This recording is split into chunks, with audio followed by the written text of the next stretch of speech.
The surface tension of a liquid, एक liquid है उसकी सरफेस टेंशन जो है increase with area, decrease with area, decrease with increase with surface with temperature, decrease with temperature. ये answer आएगा इसका। क्यों आएगा सुनो आप।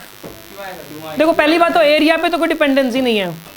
मतलब आपने क्या किया कि एक तो मतलब ऐसे इसके अंदर पानी डाल दिया मान लो, और एक आपने डाल दिया मान लो इसके अंदर पानी डाल दिया, तो सरफेस टेंशन तो सेम ही रहेगी। एरिया पे अच्छा जैसे आपको एरिया पे डिपेंडेंस क्यों नहीं है, जैसे मैंने बड़ी ड्रॉप ली थी और इस बड़ी ड्रॉप को छोटी छोटी ड्रॉप्स में डिवाइड किया था कई सारे क्वेश्चंस में, तो इसका जो सरफेस एरिया था इसका तो एरिया अलग है, इसका भी एरिया अलग है, तो सरफेस टेंशन और इसकी सेम लेते थे हम लोग, तो एरिया पे तो डिपेंडेंसी नहीं है।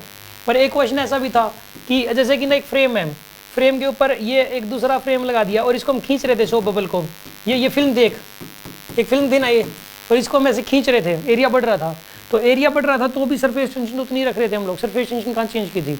एक क्वेश्चन और किया था, उसके अंदर मैंने कहा था कि भाई एक सोप बबल है, एक बच्चा ऐसे फुला रहा है उसको, और उसको ना साइज डबल कर दिया, तो कितना वर्क किया उसने, रेडियस आर का 2r कर दिया था उसने सोप बबल का। तो उस केस में सरफेस टेंशन छोटे वाले की जो ली थी बड़े वाले की सरफेस टेंशन हमने सेम ली थी।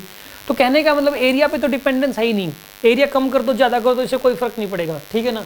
तो डिक्रीज तो एरिया पे तो डिपेंडेंसी नहीं है, तो ये तो दोनों ही गलत हो गए। अब बात करते हैं इस लेयर की।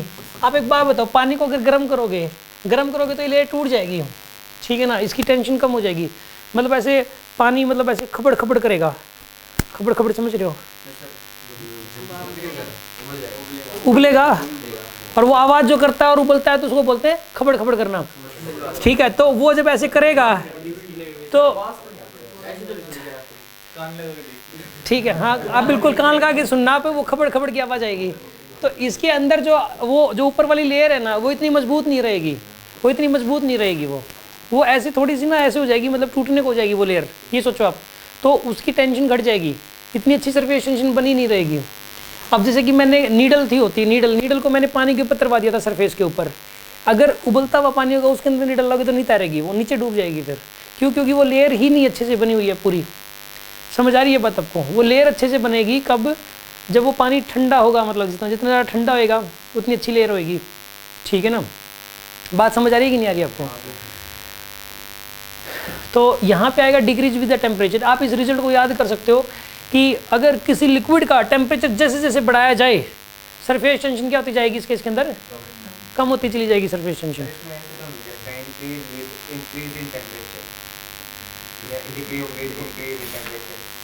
डिक्रीज विद टेम्परेचर मतलब टेम्परेचर तो बढ़ ही रहा है इसमें, तो इसमें तो अंडरस्टूड होता है विद टेम्परेचर, टेम्परेचर के बढ़ने के साथ साथ, मतलब इसमें अगर ना लिख रखा हो तो इंक्रीज ही मानेंगे हम लोग इसको, ठीक है ना। अगर ना लिख रखा हो तो बढ़ता हुआ ही मानेंगे। विद टेम्परेचर का मतलब टेम्परेचर को बढ़ाने के साथ बढ़ाते ही हैं उसके इसके अंदर। समझ आ रही है बात आपको? बस इसको लिखना चाहिए था प्रॉपर, लेकिन कई बार समझा के नहीं लिखता तो कई सारी चीज़ें अंडरस्टूड होती हैं। समझ में आ रही है बात आपको? अब मैं आपको ये कह दूं कि जब गांधी जी एक बार हरियाणा में भी आए थे तो आप क्या समझे? आप इसे क्या समझे बताओ? कौन गांधी जी?